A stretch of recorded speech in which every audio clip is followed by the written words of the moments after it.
Hi guys, and welcome to Delphi tutorial of a database connecting system. Now let me show you guys how this very simple project works. Now we can navigate using this bar that you're looking at here. Okay, and we can go to the very first data or the very last data. Look at that.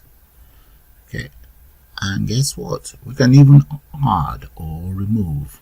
Let's assume we want to add. There we go.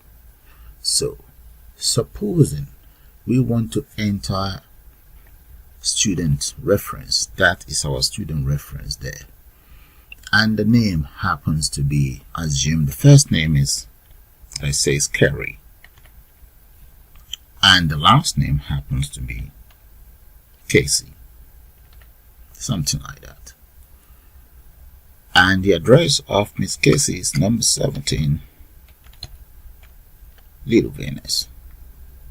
Gender, female, and mobile number.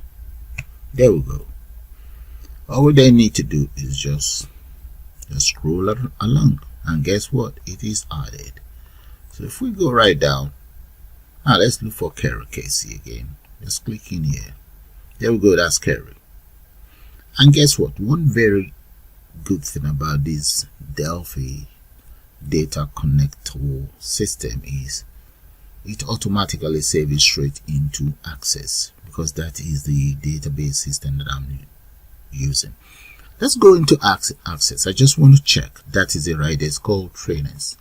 So let's see if Kerry's details is right in there, and double click on that, and right here we should be able to see Kerry's details.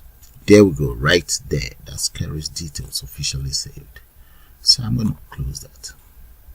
I'll close this as well. And just for your information guys, this is just an overview. The full tutorial will be out shortly. See you guys later.